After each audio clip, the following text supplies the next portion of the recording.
Hi hello ನಮಸ್ತೆ ಎಲ್ರಿಗೂ ಕೂಡ ನ್ಯೂಸ್ 18 ಡಿಜಿಟಲ್ ಕಾಂಟೆಂಟ್ಗೆ ಸ್ವಾಗತ. ನಾನು ಆಶಿಕ್ ಮುಲ್ಕಿ. ಕೊನೆಗೂ ಬೆಂಗಳೂರಿನ ಬಹುನಿರೀಕ್ಷಿತ ಸುರಂಗ ಮಾರ್ಗದ ಕಾಮಗಾರಿ ಆರಂಭ ಆಗಿದೆ. ಈಗಾಗಲೇ 1 ವಾರಗಳಿಂದ ಬೆಂಗಳೂರಿನ ಸುರಂಗ ಮಾರ್ಗದ ಇಡೀ ರಾಜ್ಯದ ಚೊಚ್ಚಲ ಸುರಂಗ ಮಾರ್ಗದ ಕಾಮಗಾರಿ ಆರಂಭ ಆಗಿರೋದು. ಆದರೆ ಇದು ಅತಿ ದೊಡ್ಡ ಸುರಂಗ ಮಾರ್ಗ ಏನೂ ಅಲ್ಲ.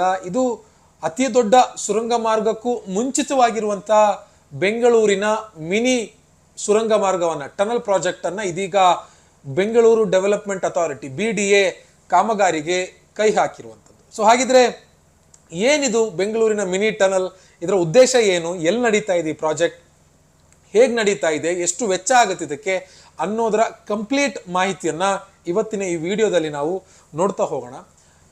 ಈ ಮೊದಲು ಅಂದ್ರೆ ಈ ಮಿನಿ ಟನಲ್ಗೂ ಮುಂಚಿತವಾಗಿ ಬೆಂಗಳೂರಿನಲ್ಲಿ ಒಂದು ಪ್ರಪೋಸ್ಡ್ ಪ್ರಾಜೆಕ್ಟ್ ಇದ್ದಂಥದ್ದು. ಅದು ಹೆಬ್ಬಾಳದಿಂದ ಉತ್ತರದಿಂದ ದಕ್ಷಿಣ ಕಾರಿಡಾರ್ ಅನ್ನ ಕನೆಕ್ಟ್ ಮಾಡುವಂತ ಸುಮಾರು 18.7 ಕಿಲೋಮೀಟರ್ ಉದ್ದದ ಸುರಂಗ ಮಾರ್ಗ ನಿರ್ಮಾಣ ಮಾಡಬೇಕು ಅನ್ನುವಂಥ ಒಂದು ಉದ್ದೇಶ ರಾಜ್ಯ ಸರ್ಕಾರ ಮತ್ತು ಗ್ರೇಟರ್ ಬೆಂಗಳೂರು ಪ್ರಾಧಿಕಾರಕ್ಕೆ ಇದ್ದಂಥದ್ದು. ಅಂದ್ರೆ ಅದು ಸಂಪೂರ್ಣವಾಗಿ ಭೂಗತವಾಗಿ ಸಾಗುತ್ತೆ. ಇಲ್ಲಿ ಹೆಬ್ಬಾಳದಿಂದ ಶುರುವಾಗಿ ಸಿಲ್ಕ್ ಬೋರ್ಡ್ ವರೆಗೂ ಕೂಡ, ಮಡಿವಾಳ ಬಿಟ್ಟು ನೆಕ್ಸ್ಟ್ ಜಂಕ್ಷನ್ ಏನಿದೆ ಸಿಲ್ಕ್ ಬೋರ್ಡ್, ಅಲ್ಲಿವರೆಗೆ ಒಂದೇ ಸುರಂಗ ಮಾರ್ಗವನ್ನ ನಿರ್ಮಾಣ ಮಾಡಬೇಕು ಅನ್ನುವಂಥದ್ದು. ಸೊ ಈ ನಿರ್ಮಾಣಕ್ಕೆ ಹಲವು ತಾಂತ್ರಿಕ ಅಡೆತಡೆಗಳು ಇರುವಂಥದ್ದು ಮತ್ತೆ ನೈಸರ್ಗಿಕವಾಗಿಯೂ ಕೂಡ ತುಂಬಾ ಅಡೆತಡೆಗಳು ಇದೆ ಅನ್ನುವಂಥದ್ದು ಕಾರಣಕ್ಕಾಗಿ ಇದನ್ನ ಹೋಲ್ಡ್ ನಲ್ಲಿ ಇಟ್ಟಿದ್ದಾರೆ. ಸೊ ಅದಕ್ಕೂ ಮುಂಚಿತವಾಗಿ ಒಂದು ಮಿನಿ ಟನಲ್ ಅನ್ನ, ಸಣ್ಣದಾಗಿರುವಂತಹ ಟನಲ್ ಅನ್ನ ನಿರ್ಮಾಣ ಮಾಡೋದಕ್ಕೆ ಇದೀಗ ರಾಜ್ಯ ಸರ್ಕಾರ ಮುಂದಾಗಿರುವಂಥದ್ದು. ಇದು ಕೂಡ ಹೆಬ್ಬಾಳದಿಂದನೇ ಶುರುವಾಗ್ತಾ ಇರುವಂಥದ್ದು. ಹೆಬ್ಬಾಳದಿಂದ ಮೇಕ್ರಿ ಸರ್ಕಲ್ ವರೆಗೆ 2.27 ಕಿಲೋಮೀಟರ್ ಉದ್ದದ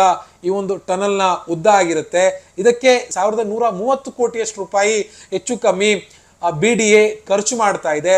ಹೈದರಾಬಾದ್ ಮೂಲದ ರಿತ್ವಿಕ್ ಅನ್ನುವಂಥ ಒಂದು ಕನ್ಸ್ಟ್ರಕ್ಷನ್ ಕಂಪನಿ ಈ ಸುರಂಗ ಮಾರ್ಗವನ್ನ ಕೊರೆಯೋದಕ್ಕೆ ಇದೀಗ ಕಾಮಗಾರಿಯನ್ನ ಶುರು ಮಾಡಿರುವಂಥದ್ದು. ಸೊ ಇದರಿಂದ ಮುಖ್ಯ ಉದ್ದೇಶ ಏನು ಅಂತಂದ್ರೆ, ಮೇಕ್ರಿ ಸರ್ಕಲ್ ನಿಂದ ಏರ್ಪೋರ್ಟ್ಗೆ ಹೋಗುವಂತ ವಾಹನಗಳು ಇಲಿವೇಟ್ ಆಗೋಗ್ಬೇಕು. ಅಂದ್ರೆ ಅವರಿಗೆ ಇದ್ರ ಮಧ್ಯದಲ್ಲಿ ಬರುವಂತ ಮೇಕ್ರಿ ಸರ್ಕಲ್ ಇರ್ಬೋದು, ಗಂಗಾನಗರ, RT ನಗರ ಕ್ರಾಸ್ ಇರ್ಬೋದು, ಅಥವಾ CBI ಇರ್ಬೋದು, ಈ ಎಲ್ಲಾ ಜಂಕ್ಷನ್ಗಳೇನಿದಾವೆ ಈ ಎಲ್ಲಾ ಜಂಕ್ಷನ್ಗಳನ್ನ ಬೈಪಾಸ್ ಮಾಡ್ತಾ ನೇರವಾಗಿ ಹೆಬ್ಬಾಳ ಫ್ಲೈಓವರ್ ಬಿಟ್ಟು ನೆಕ್ಸ್ಟ್ ಮುಂದಕ್ಕೆ ಅಥವಾ ಹೆಬ್ಬಾಳ ಫ್ಲೈಓವರ್ಗೆ ನೇರವಾಗಿ ಕನೆಕ್ಟ್ ಆಗುವಂತಹ ರೀತಿಯಲ್ಲಿ ಈ ಒಂದು ಮಿನಿ ಸುರಂಗ ಮಾರ್ಗವನ್ನ ನಿರ್ಮಾಣ ಮಾಡ್ತಾ ಇರುವಂತದ್ದು.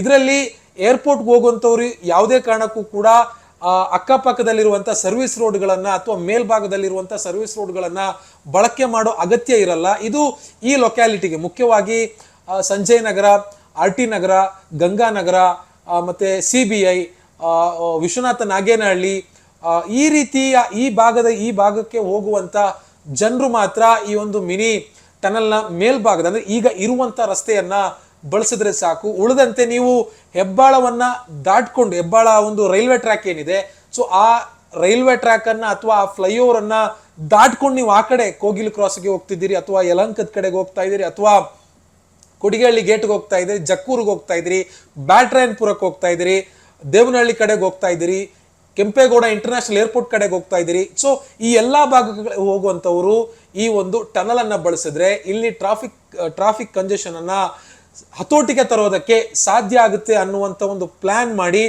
ಈ ಒಂದು ಟನಲ್ ಅನ್ನ ನಿರ್ಮಾಣ ಮಾಡ್ತಾ ಇರುವಂಥದ್ದು. ಸೊ ಇದು ಆರಂಭಿಕವಾಗಿ ಇದೀಗ ಕಾಮಗಾರಿ ಶುರುವಾಗಿರುವಂಥದ್ದು.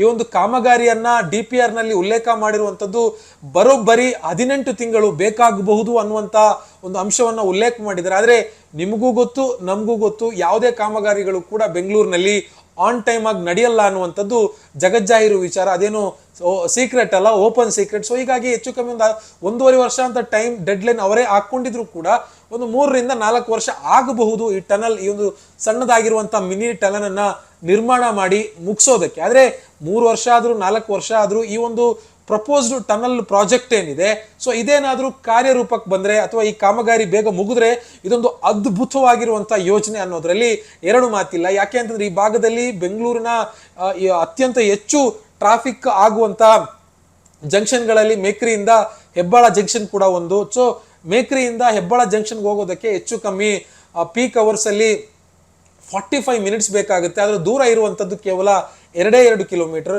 ಸೊ ಹೀಗಾಗಿ ಈ ಒಂದು ಟನಲ್ ನಿಂದ ನೇರವಾಗಿ ಅಲ್ಲಿರುವಂತಹ ಟ್ರಾಫಿಕ್ ಅನ್ನ ಬೈಪಾಸ್ ಮಾಡಿಕೊಂಡು ಆ ಕಡೆ ಹೋಗುವಂತವರಿಗೆ ಹೋಗ್ಬೋದು, ಮತ್ತೆ ಅಲ್ಲೇ ಅಕ್ಕಪಕ್ಕದಲ್ಲಿರುವಂತವರಿಗೆ ಆರಾಮಾಗಿ ಈಗಿರುವಂತ ರಸ್ತೆಯನ್ನೇ ಬಳಸ್ಕೋಬಹುದು. ಈ ಒಂದು ಟನಲ್ ಏನಿದೆ ಇದು ಹೆಬ್ಬಾಳ ಟ್ರಾಫಿಕ್ ಪೊಲೀಸ್ ಠಾಣೆಯಿಂದ ಶುರುವಾಗಿ ಎಕ್ಸಾಕ್ಟ್ ಆಗಿ ಲೊಕೇಶನ್ ಹೇಳಬೇಕು ಅಂದ್ರೆ ಮೇಕ್ರಿ ಸರ್ಕಲ್ಗೆ ಬಂದು ಎಂಡ್ ಆಗುವಂಥದ್ದು. ಇದರ ಮಧ್ಯದಲ್ಲಿ CBI ಕವರ್ ಆಗುತ್ತೆ, ಅಥವಾ ಮತ್ತು ಏನು ವೆಟರ್ನರಿ ಯೂನಿವರ್ಸಿಟಿ ಏನಿದೆ ಅದು ಕವರ್ ಆಗುತ್ತೆ. ಇಂಥ ಮಹತ್ವದ ಕೆಲವೊಂದಿಷ್ಟು ಜಾಗಗಳು ಕೂಡ ಇದರಿಂದ ಕವರ್ ಆಗುತ್ತೆ. ಎಲ್ಲ ಇನ್ಸ್ಟಿಟ್ಯೂಷನ್ ಕೆಳಗಡೆ ಭೂಗತವಾಗಿ ಈ ಒಂದು ಸುರಂಗ ಮಾರ್ಗ ಕೊರೆಯೋದಕ್ಕೆ ಪ್ಲಾನ್ ಮಾಡಿರುವಂಥದ್ದು. ಆದರೆ ಭೂಮಿ ಈಗಾಗಲೇ ಭೂಮಿ ಪರೀಕ್ಷೆ ಎಲ್ಲವೂ ಕೂಡ ಆಗಿದೆ, ಭೂಮಿ ಪಕ್ಕ ಏನು ಫಿಟ್ ಅಂಡ್ ಫೈನ್ ಅಂತ ವರದಿ ಕೂಡ ಇದೆ. ಆದರೆ ಈ ಒಂದು ಕಾಮಗಾರಿ ನಡೆಯುವಾಗ ಇದರ ಸಾಧಕ ಬಾಧಕಗಳು ಕೂಡ ನಮಗೆ ಗೊತ್ತಾಗ್ತಾ ಹೋಗುತ್ತೆ. ಒಟ್ಟಿನಲ್ಲಿ ಈ ಒಂದು ಸುರಂಗ ಮಾರ್ಗ ಬಹುನಿರೀಕ್ಷಿತ ಸುರಂಗ ಮಾರ್ಗ, ರಾಜ್ಯದಲ್ಲಿ ಚೊಚ್ಚಲ ಸುರಂಗ ಮಾರ್ಗ. ಇದರ ನಂತರ ಮತ್ತೆ 2 ಸುರಂಗ ಮಾರ್ಗ ಕೊರೆಯುವಂತ ಪ್ಲಾನ್ ಅನ್ನ ರಾಜ್ಯ ಸರ್ಕಾರವು ಕೂಡ ಹಾಕೊಂಡಿದೆ. ಒಂದು ರಾಜ್ಕುಮಾರ್ ರಸ್ತೆಯಿಂದ ಗೊರೆಗುಂಟೆಪಾಳ್ಯದವರೆಗೆ 4.38 ಕಿಲೋಮೀಟರ್ ಉದ್ದದ ಒಂದು ರಸ್ತೆನೂ ಕೂಡ ಅದಕ್ಕೆ 2,500 ಕೋಟಿ ಖರ್ಚಾಗುತ್ತೆ. ಈ ಒಂದು ಮಿನಿ ಟನಲ್ ಆದ್ಮೇಲೆ ಆ ಟನಲ್ಗೂ ಕೂಡ ಕೈ ಹಾಕ್ತಾರೆ ಅನ್ನುವಂತ ಮಾತಿದೆ. ಜೊತೆಗೆ ಹೆಬ್ಬಾಳದಿಂದ ಸಿಲ್ಕ್ ಬೋರ್ಡ್ ವರೆಗೆ ಸುಮಾರು 16-17 ಕಿಲೋಮೀಟರ್ ಉದ್ದದ ಟನಲ್ ಅನ್ನು ಕೂಡ ನಿರ್ಮಾಣ ಮಾಡಬೇಕು ಅಂತ ಇದೆ. ಆದ್ರೆ ಅದಕ್ಕೆ ಪರಿಸರವಾದಿಗಳು ಕೆಲವೊಂದಿಷ್ಟು ಏನು ಇದನ್ನ ಇಂಥ ಅಭಿವೃದ್ಧಿ ಕಾರ್ಯವನ್ನು ವಿರೋಧಿಸುವಂತವರು ಸಾಮಾಜಿಕ ಕಾರ್ಯಕರ್ತರು ವಿರೋಧಿಸ್ತಾ ಇದ್ದಾರೆ. ಆದಾಗ್ಯೂ ಕೂಡ ಈ ಒಂದು ಟನಲ್ ಅನ್ನ ಪ್ರಾಯೋಗಿಕವಾಗಿ ಕಾಮಗಾರಿ ಮುಗಿಸಿ ಮುಂದಿನ ಹಂತವಾಗಿ ಆ ಒಂದು ಟನಲ್ ಅನ್ನು ನಿರ್ಮಾಣ ಮಾಡ್ತೀನಿ ಅಂತ ಈ ಹಿಂದೆನೆ CM DK ಶಿವಕುಮಾರ್ ಅವರು ಹೇಳಿದ್ರು. ಆದ್ರೆ ಕಾದ್ ನೋಡೋಣ ಎಷ್ಟು ಪ್ರಮಾಣಕ್ಕೆ ಈ ಒಂದು ಟನಲ್ ಸಕ್ಸಸ್ ಆಗುತ್ತೆ. ಕಾಮಗಾರಿ ಮುಗಿದ ಮೇಲೆ ಈ ಟನಲ್ನ ಉಪಯೋಗ ಏನು, ಸಾಧಕ ಬಾಧಕ ಏನು ಅನ್ನೋದು ನಮಗೆಲ್ರಿಗೂ ಕೂಡ ತಿಳಿಯುತ್ತೆ. ನಿರ್ಭೀತ, ನಿಷ್ಪಕ್ಷಪಾತ, ವಿಶ್ವಾಸಾರ್ಹ ಸುದ್ದಿಗಳಿಗೆ ಮತ್ತೊಂದು ಹೆಸರಾಗಿರುವಂತ News18 ಕನ್ನಡ ಈಗ ಆಪ್ನಲ್ಲೂ ಲಭ್ಯವಿದೆ. ದಯವಿಟ್ಟು ಇಲ್ಲಿರುವಂತ QR ಕೋಡ್ ಸ್ಕ್ಯಾನ್ ಮಾಡಿಕೊಂಡು ಆಪ್ ಡೌನ್ಲೋಡ್ ಮಾಡೋದಕ್ಕೆ ಮರಿಬೇಡಿ. ನಿಮ್ಮ ಬೆಂಬಲ ಹೀಗೆ ಸದಾ ನಮ್ಮೊಂದಿಗಿರಲಿ. ಧನ್ಯವಾದ.